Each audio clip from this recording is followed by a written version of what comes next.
Welcome to the Ernie Chambers Show.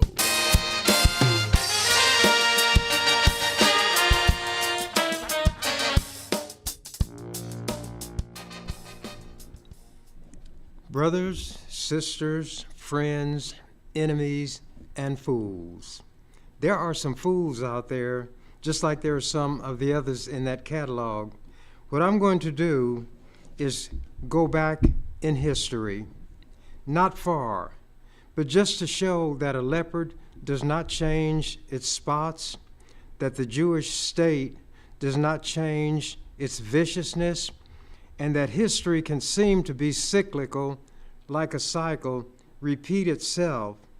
And when somebody engages in a certain type of conduct or practice a certain activity, it becomes what is called a habit. And Israel has had a habit of attacking its neighbors, not because Israel, the Jewish state, is that powerful, but because they have a big brother who is really a flunky, the United States, which has more kill power than any country on the face of the earth, with the possible exception of Russia, and soon North Korea in certain areas may equal them. But those three countries, either one, two of them, or all of them together, could unleash a firestorm, a nuclear cloud, radioactivity that theoretically could lead to the eradication of human beings. But that is not exactly what I intend to talk about. I want to talk about Israel. When I was younger and went to church, the Jews were considered God's chosen people. That's what I had been told. As I began to read the Bible, read some of the horrible things that the Jews did, how God condemned them, how Jesus condemned them. Jesus even said, "Which of the prophets have you all not persecuted?" But that is not precisely what I'm going to talk about. I wrote articles during the long ago. The ones that I'm going to read from today come from the year 2003. If this is 2024, and I believe that it is, 3 from 24 is 21. This that I'm going to read from was written 21 years ago, and it could have come from yesterday or today's paper. But I'm going to start with an article that appeared in today's paper, the Omaha World Herald. Headline says, "Lawmakers question U.S. support." Austin tells Congress Israel is taking steps to boost aid to Gaza. I had touched on the fact, and national news and local have talked about the fact that there was a food convoy, and one of the groups had their vehicles marked with the emblem on top of the vehicles so they could be seen from the air. There would not be any, quote, mistakes, unquote, by Israeli bombers, and they could get this aid delivered to the people who need it so desperately. Famine, starvation, attendant sicknesses, and some diseases are racking Gaza, thanks to God's chosen people based on the way they describe themselves. But the Bible said there are gods many, there are lords many. So their God could be the devil. As a man thinketh in his heart, so is he. You'll know a tree by the fruit it bears. I'm going to get to this article, and it was accompanied by a photograph, and you probably can't make it out, but just let you see that there was a picture accompanying this, and the caption says, "Secretary of Defense Lloyd Austin and Chairman of the Joint Chiefs of Staff, General Charles Brown Jr., testified Tuesday," which would have been yesterday, before the Senate Armed Services Committee on Capitol Hill in Washington. These men have all kind of badges and symbols to show their military exploits,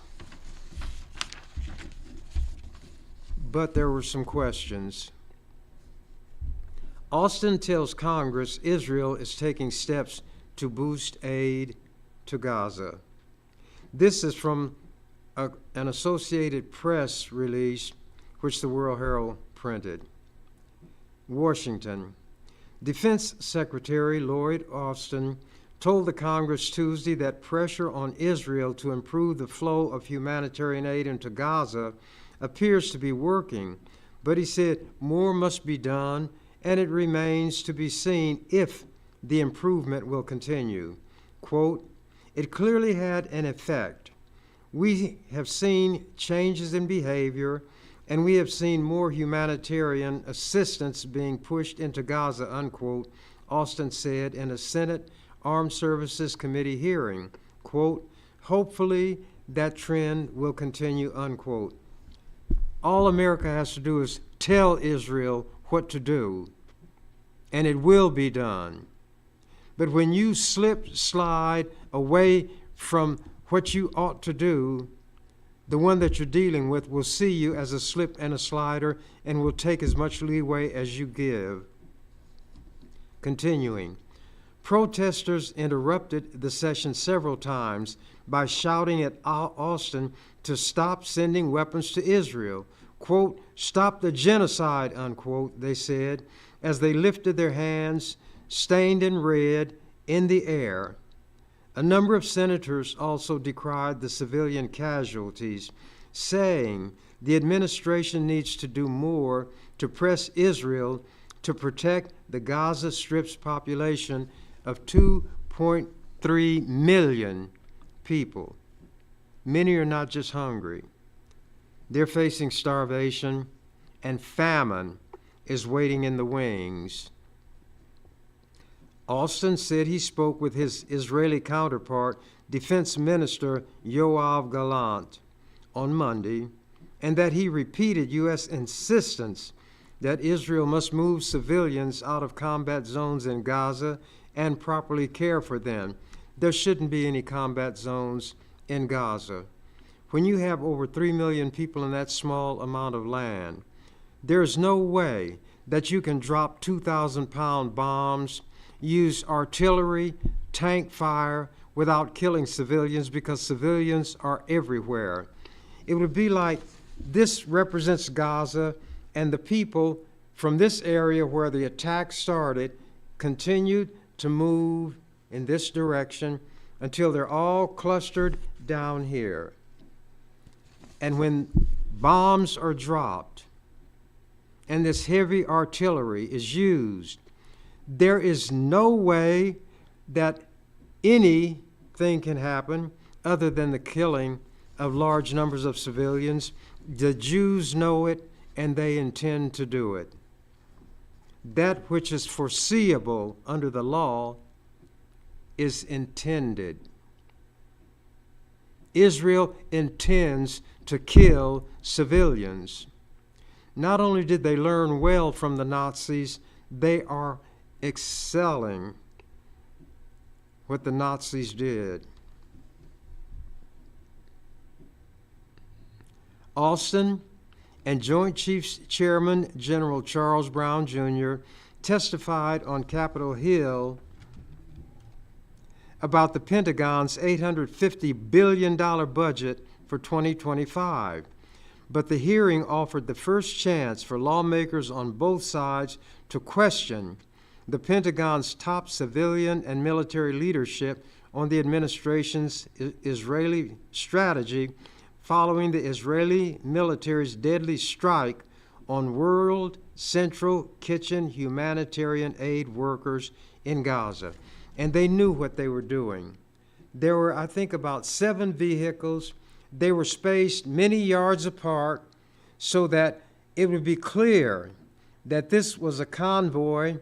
The markings made it clear, even to those in the air, that this was a humanitarian effort. The Jews cannot say that the attacking of that convoy and killing of those people was an accident because of the large amount of space between each vehicle, and each one was struck in succession. This was intentional. It was murder. It violated the laws, the principles of war and international law. But since Israel is a client of the United States, who is going to put Israel into the dock and make them stand trial for the crimes that they committed, are committing, and have made it clear they intend to continue committing? Let what they are doing to these Palestinians be done to them. And they cannot say, the Jews cannot say, Hitler did worse things to them. Not so. Let me find my place.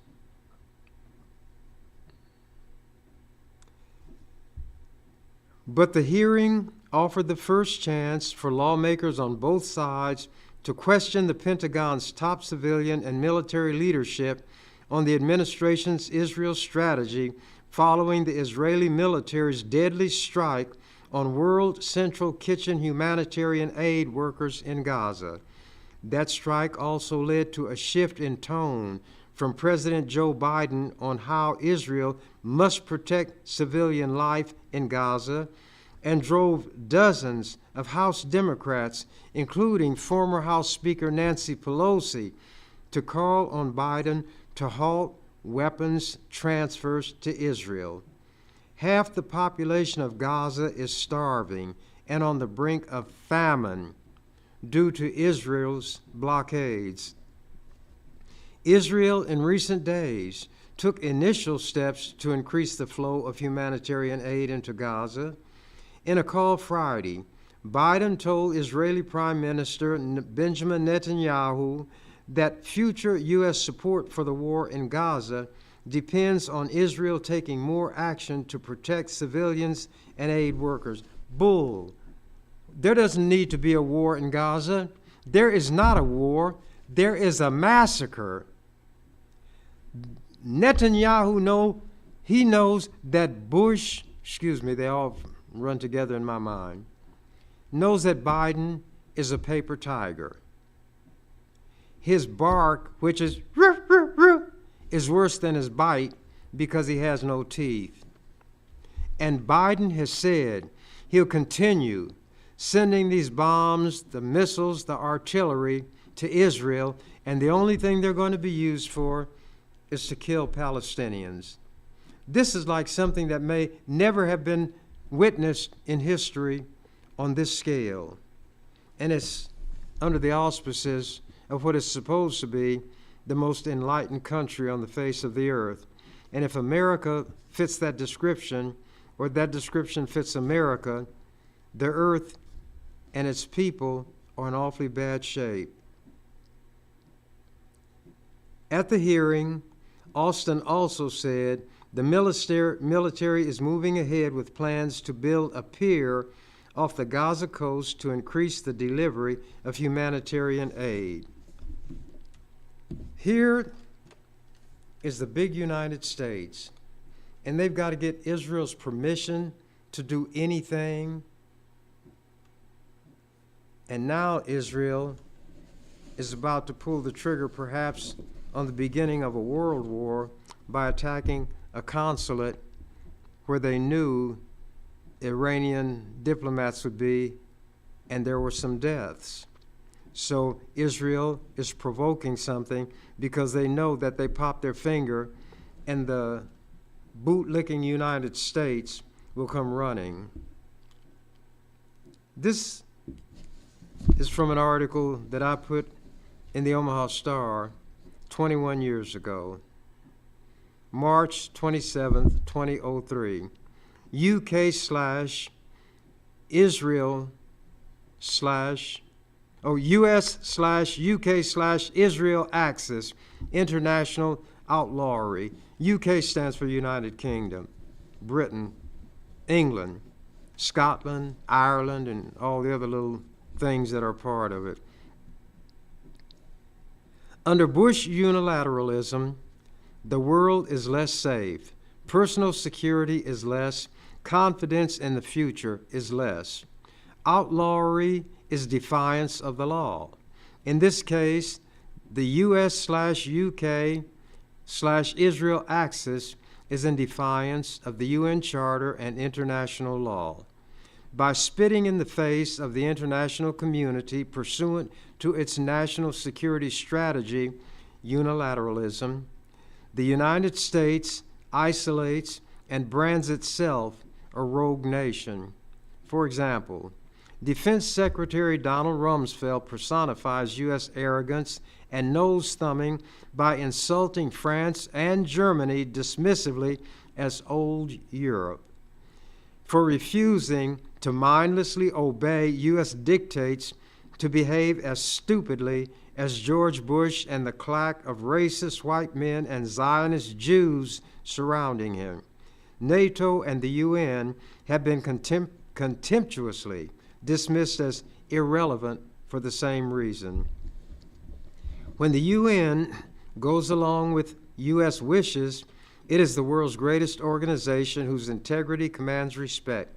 However, when the UN Security Council, mindful of the UN Charter, international law, and the interests of their respective nations, disagrees with the U.S. American officials, angrily then holler, the UN is irrelevant.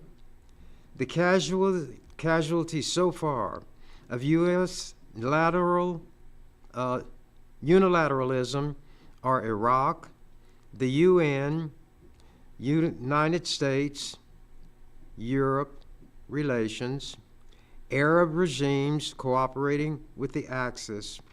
An expected outgrowth is the destabilization of the world and the unleashing of intensified terrorist activity around the globe. The rage, indignation, and contempt spawned by the murderous, cowardly, criminal aggression of the U.S.-UK-Israeli axis against the people of bleeding Iraq, whom Bushites hypocritically intone have suffered enough under Saddam Hussein. They are so intense, I scarcely trust myself to write rationally about it. Listening to the ongoing U.S. propaganda line echoed by the subservient U.S. media relative to the purported justification of the illegal aggression serves only to make matters worse.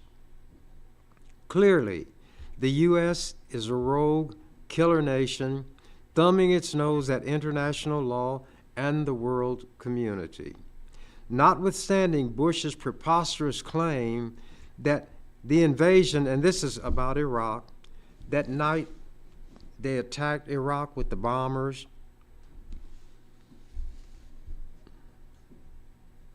Let me find my place. Bush's preposterous claim that the invasion is to, quote, disarm Iraq, free the Iraqi people, and save the world from terrorism, unquote. Liar, liar, pants on fire. First, no weapons of mass destruction, chemical, biological, or nuclear, have been shown to exist, thereby exposing the disarmed sham as a lie.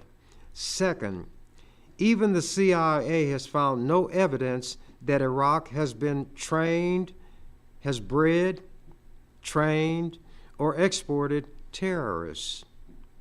So, the terrorism lie is run to earth. No legitimate U.S. national interests are advanced by the invasion and conquest of Iraq. What then is the driving motivation behind the illegal aggression against Iraq? It is hydra-headed, meaning several heads. Hydra was that kind of monster from Greek mythology. Number one, the Bush family's personal vendetta against Saddam Hussein. He supposedly said somebody ought to kill Bush's father, and that caused the family to hate Saddam Hussein, and for that he and the Iraqi people had to suffer. Two, the lust of Bush's cronies for Iraq's oil. Three, bowing to Israel's demand for a U.S. military foothold in Iraq from which to attack Israel's designated enemies in the Middle East, and 4, unilateral adventurism and imperialistic aggression. Unremitting nighttime aerial bombardments. If you watched television at that time, the screen would be dark, you'd hear the planes roar, then you see all this fiery appearance along the horizon. That was the shock and awe. Unremitting nighttime aerial bombardments and missile attacks that are intended to and do sow terror among the Iraqi populace are not the behavior of, quote, liberators, unquote. Thousands of bombs and missiles with accompanying horrendous explosions, terrifying concussive effects, resulting fires, fumes, smoke, and fouling and contamination of the atmosphere can hardly be deemed liberation. It is doubtful that Iraqis feel better about their women and children being slaughtered by so-called liberators from the U.S. and U.K. rather than at the hand of Saddam Hussein, which they could never prove that Saddam was doing. The terror, destruction, and nerve-shattering noise and chaos being wreaked by the axis of outlawry are unmatched by anything previously inflicted on Iraq and its people. And when one nation preemptively unleashes unprecedented military might against another that is far weaker and poses no imminent threat, it is not war, but vicious bullying. It is the slaughtering of innocents. How many women, children, infants, elderly, and infirm will be murdered by Axis forces in the air, on the sea, and on the ground? Killing civilian non-combatants is murder. Killing Iraqi civilians is intentional. Both moral and civil law declare that what is foreseeable is intended. Killing civilians is foreseeable. Who doubts that the bullying U.S. behemoth will ultimately crush militarily tiny and weak Iraq? Still, questions remain. Number 1, what will be the reaction of ground forces when, despite shows of overwhelming kill power, significant resistance is encountered as the invaders near Baghdad? And may the spirit of jihad draw outside support to Iraq's aid? 2, having been convinced of their invulnerability and invincibility by Axis propaganda, what will be the reaction of the young troops, and how will they behave when they come face to face with the reality that they and their comrades, not only Iraqis, will be harvested by the Grim Reaper? Will the, quote, psychological warfare, unquote, of the Axis trumpeting guaranteed death to Iraqis and guaranteed victory to Axis forces backfire when death cuts a swath through the invaders' ranks, as it surely shall? 4, what will be the ramifications and complications of the movement of Turkish troops into Kurdish North Iraq in disregard of wishes and warnings of the U.S. and in the face of Kurdish vows to fire on such troops? The slam-dunk invasion of Iraq may not be quite as neatly packaged and ready for delivery as the American public has been led to believe by official U.S. and media propaganda. Americans may shed as many tears over the death of their loved ones in this illegal bush war of aggression as tears shed by weeping Iraqis over the death of their loved ones.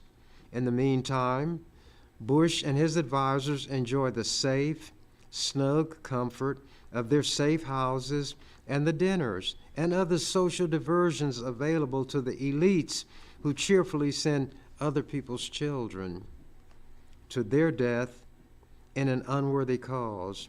Shocking as it may seem, Iraqi David may have a special stone to slay U.S. Goliath. This gloomy discussion calls to mind a song titled, "There's Got to Be a Morning After," and a reminder, the rest of the world cannot be disregarded in the aftermath of the Axis outlawry in Iraq, as has been the case where the only question devolved on the irresponsible and criminal wielding of overwhelming kill power by the Axis powers, killing untold numbers of civilians, elderly, men, women, children, infants. Long ago, an English gentleman named Oliver Cromwell made a plea to the Scots before the Battle of Dunbar. Quote, "I beseech you, in the bowels of Christ, think it possible that you may be mistaken," because the Scots were going to fight England. The scoffing Scots paid no heed and were crushed in the ensuing Battle of Dunbar, September 3rd, 1650. If only somebody could prevail on Bush to apply Cromwell's cautionary plea to himself as he blunders and plunges into the thicket of arrogant, irresponsible military unilateralism. The reason I'm going back is to show that what's happening today is just a part of the thread that reaches back some distance. Not quite so long ago, Otto von Bismarck became the first chancellor of the modern German Empire. I like history. Malcolm X said history is the subject best suited to reward our study. He was the modern German Empire, 1871 to 1890. He has been memorialized with an adjective, Bismarckian, and that does not refer to the jelly donuts that we call Bismarcks. Bismarckian, which signifies aggressiveness in politics and diplomacy, is what Bismarckian meant. He won 3 wars and unified Germany, but his legacy, pursued by his successors, that Germany should be unmindful of the interests of every nation except Germany, led to 2 colossal defeats. Thus, the Bismarckian aggressiveness that united Germany and engendered an aggressive national spirit united the world against his successors and resulted in devastating defeats. People need to think about the consequences of their actions. Will the Bushites take heed? Today, weak Iraq. Tomorrow, who's next? With a little bit of luck, Bushian unilateralism may succeed spectacularly for a time, but when it falls in the long run, the failure will be catastrophic and terrible. Even now, bitter, sometimes violent protests around the world and in the U.S. against the Bush family's war and unilateralism are harbingers of more ominous things to come, with little consideration given to long-term consequences of that policy based solely on using the nation's overwhelming kill power to vindicate a family feud and Israel's aspirations in the Middle East. Bush has taken a fateful step which cannot be retracted. The die, as they say, is cast. I repeat, Bismarck won 3 wars that unified Germany, but left a legacy of aggression that led to 2 monumental defeats. I used to have a cable program through Fox and Cox, and the mayor and another fellow who used to work for KETV didn't like me and what I said, so they took the program off. This occurred March 17th of 2003. Last night, March 17th, they had talked about this policy of America called shock and awe. Following are some of my thoughts prior to the raining down of bombs and missiles on the people of Iraq. The U.S. shock and awe threat wilted into aw shucks. Last night, which was March 17th, 2003, I watched President Bush talk to the nation from a red-carpeted corridor in the White House. His expression resembled that of a deer in headlights.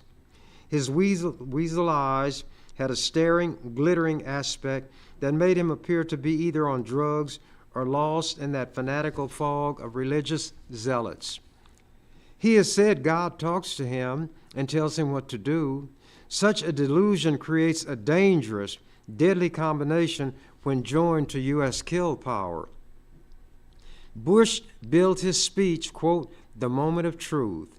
Instead, it was a quarter of an hour of platitudes, mental mush, foolish fanaticism, and nonsense that a speechwriter put together to cast Bush in the role of a messiah, a savior.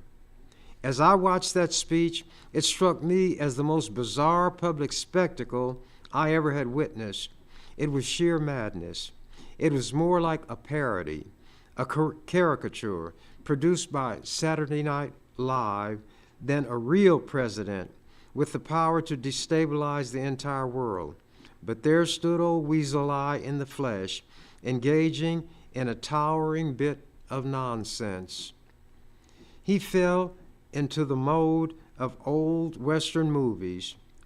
Gunfight at the OK Corral, Gunsmoke, High Noon, John Wayne, Doc Holliday, John Wesley Hardin, Billy the Kid, the Dalton brothers, Jesse James, all rolled into one in his tortured little brain. Narrowing his beady weasel eyes into a hard squint, he peered into the camera and delivered the statement calculated to fix his place in history. Quote, Saddam, get out of town in 48 hours or I'm going to get you. And that goes for your kids too, unquote. This is you all's president. The rest of the world is shaking their head in amazement. A fool is abroad in the land. The U.S. is in the hands of a buffoonish madman. That speech convinced me that Bush is indeed suffering from messianic, they might say messianic, but the delusions of being a messiah. He truly believes himself to be the Messiah. Again, peering into the camera, he said, as if talking directly to the Iraqi people, as if they were watching him on TV instead of preparing to dodge U.S. bombs and missiles,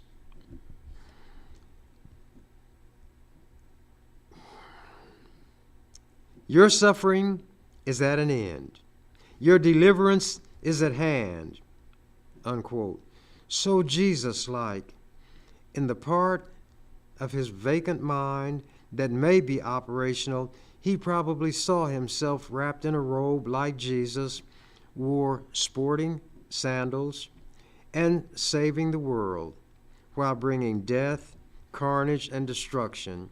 Messiah Bush will intone, quote, America is here to save you from a tyrant. Be of good cheer. Am I supposed to say I approve of everything America does because I live on the same continent on which they live? Just because they're called Americans, am I supposed to approve of and support everything they do? That is insane. America is the nation of sheep. Whatever Bush decides in his disordered mind to do, America will fall in line behind him and go along. Well, I am not a sheep. American troops slaughtering innocents in Iraq commit murder, a crime against humanity. Why are they doing it? Why are they using deadlier super weapons in numbers dreamed of never before? Paraphrasing Defense Secretary Rumsfeld, even though it involves killing civilians, because they are following orders. Yet Bush said in his speech about Iraq soldiers who might employ certain types of lethal weapons against American troops, quote, "We will not accept the excuse that you were following orders," unquote. Quote, "Following orders is justification for whatever depredations American invaders commit against Iraqi civilians, but not for Iraqi soldiers defending against U.S. troops murdering civilians. Move over Nazis." Iraq, victim, U.S. aggressor. Iraq is not wrong in this confrontation, but the U.S. aggressor is. There is no justification for what the U.S. intends to do to Iraq. Iraq is no threat whatsoever to the U.S. Iraq can do nothing to hurt the U.S. Iraq has no means to attack the U.S. and never has expressed the intent to do so anyway.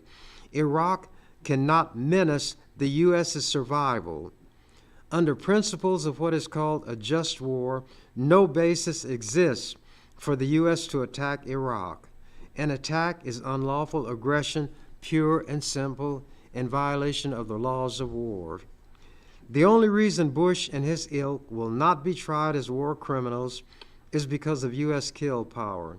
The victor always is the prosecutor and the judge. The vanquished, the ones who lose, always are the ones in the dock standing trial, and ultimately many of them executed by hanging. At some point, the cup of America's wicked oppression will be filled to the brim. When forced to drain it, America will sing a different tune. After September 11th, 2001, the U.S. declared war on terrorism, as they called it, and the whole world was expected to join. Nations throughout the world identified with the U.S., expressed sorrow, and extended condolences. It was an era of good feeling toward the U.S. America was in a position to manifest some statesmanship, some maturity as a nation, and could have unified the world by showing respect and consideration for other nations, and could thereby have provided leadership. America could have enjoyed its most shining hours. But no, prideful, short-sighted, arrogance, and inconsiderateness asserted themselves. The good feeling extended toward America was squandered. It evaporated. Sweetness turned to vinegar. U.S. officials began to insult the countries that were its traditional allies, lecturing them as if they were children. Quote, "If you don't do as we direct, you're on the side of the terrorists," unquote. "If you are not for us, you're against us. If you don't vote for a resolution authorizing force against Iraq, you're voting in favor of Saddam Hussein and his evil." Old Europe scoffed at the adolescent attempt at child psychology. Their stance against America's foolhardiness was not a vote for Saddam. It was a vote against stupidity and unilateralism, against destabilizing and inflaming the Middle East. It was against upsetting the decades of fragile political balance in the world. Predictably, they were branded irrelevant. Will Bush think it possible that he may be mistaken? Let us see what the end shall be. Obviously, I don't like to read, I'd rather talk. But I want to get some things into the record. Israeli tail wags American dog. This was written and published in Omaha Star, July 27, 2006. The destructive, murderous, criminal assault by Israeli military forces against the innocent people of Lebanon, women, children, elderly, and infirm, is wholeheartedly backed and sponsored by the U.S., whose own hands are stained with Iraqi blood. The great Satan as America is known in the Middle East, just expedited a shipment of bombs, missiles, and other high-tech weaponry to its Israeli client for use against Lebanese civilians in a state-executed war of terror and mayhem against civilians. Isn't that what Israel is doing now? War crimes are perpetrated daily by Israelis against virtually unarmed people. The rabid Israeli tail, obviously, is wagging the complicit U.S. dog. And Iran has been handed a blood-drenched demonstration of why it had better develop the means, including nuclear, to defend and protect its people against Israel and its U.S. adventurism. I'm convinced that the murderous behavior of the U.S.-Israeli axis of terrorism is what provoked Russia within the past few days to back away from support of the U.S. proposed sanctions against Iran and to reevaluate the entire Iran nuclear question. And Iran did develop nuclear weapons thanks to what Israel was threatening and what America was backing them up in. But without reading all of this, because I got a lot, and I'm going to read some later on, my intent was to show, and I had listed concrete examples of things that happened all those years ago being duplicated by the Israelis today. They had different, I was going to say chancellors. Germany has chancellors, and their most notorious regime was that of the Nazis.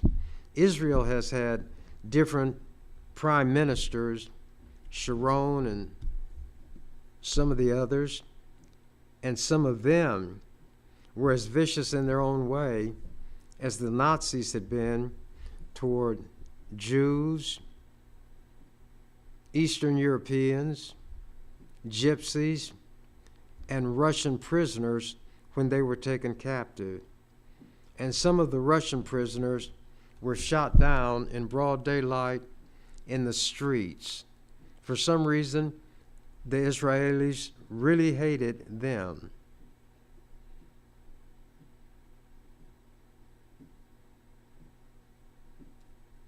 You thought I made a mistake, didn't you?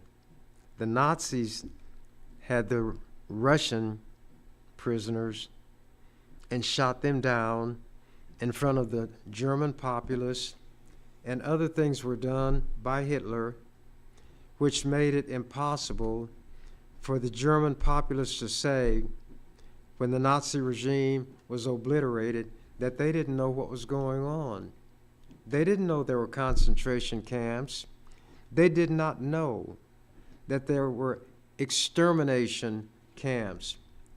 They didn't know that that stench that rose from these giant, I call them incinerators, were caused by the burning of human flesh. People who watch evil being done to others and don't take a stand against it, even by speaking against it, will find all kind of rationalizations that will enable them to say, I didn't know what was going on.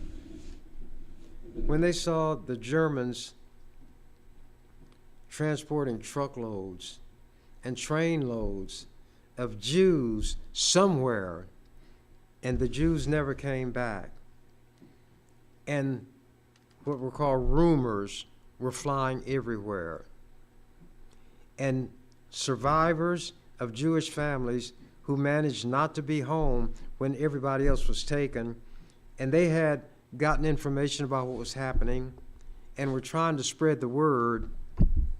There were people who still said, we don't know. We didn't know. And when the Germans made anybody who was Jewish take a 6-pointed star, a Star of David, put the letter J on it and wear it prominently, the German people didn't know what that was about. And when this old man was talking to this little boy, and a car went by and it had curtains over the windows, the little boy said, "Who's in that car?"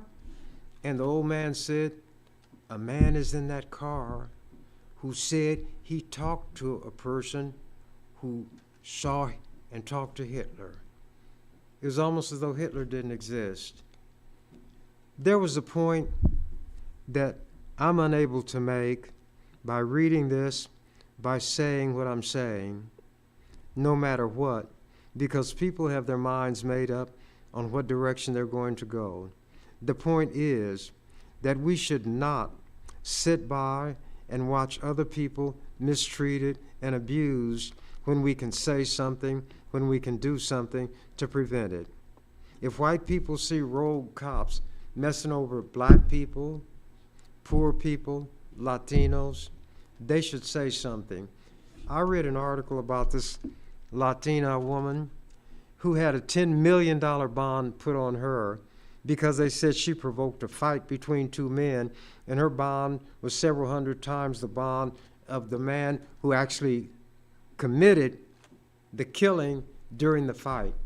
Nobody talked to me about it. Nobody asked me to do anything, but my sense of outrage was such that I filed a complaint against the judge who set that bond, insisted that it be lowered, and they did lower it.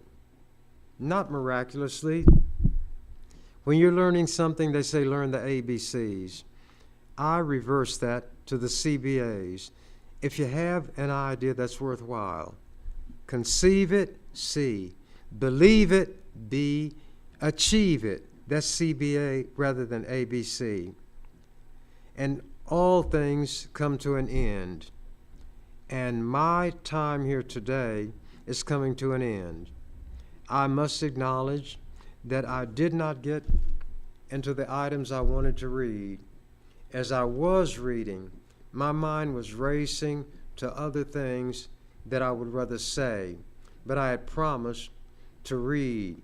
And as Abraham Lincoln said, the promise being made must be kept. Some people watching may rather have had me talk, explain, give my arguments than read from articles that were written. But the purpose of that was to show that what the Jewish state is doing now, they had done decades ago. They had done it down through the years to their neighbors, thanks to the backing of the great Satan, the United States. Israel couldn't do this on its own. They don't produce bombs. They don't manufacture airplanes or munitions. They get them from America. And everybody sees Joe Biden as a pussyfooting, mealy-mouthed, scaredy cat. He says Israel better not kill these civilians, yet they're going to continue shipping billions of dollars in military aid to Israel. As I mentioned earlier, 2,000-pound bombs dropped in civilian areas. And Joe Biden is a president that people ought to have confidence in. Somebody's got a ring in Joe Biden's nose attached to a cord, which is in somebody's hand, and when they jerk that cord, Biden moves in that direction, and that hand is Jewish. He's like Charlie McCarthy sitting on the lap of Edgar Bergen. The puppeteer makes the puppet move. The ventriloquist is the one who speaks.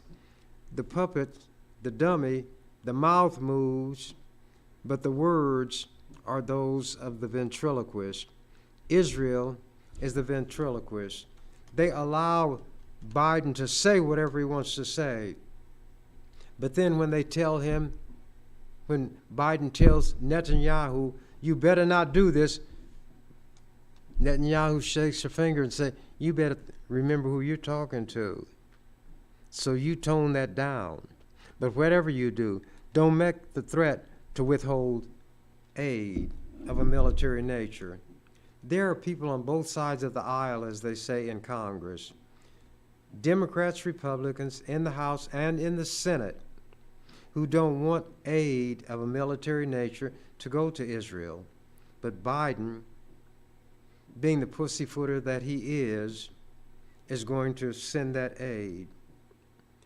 If there were elections in Israel right now, I believe Netanyahu would lose.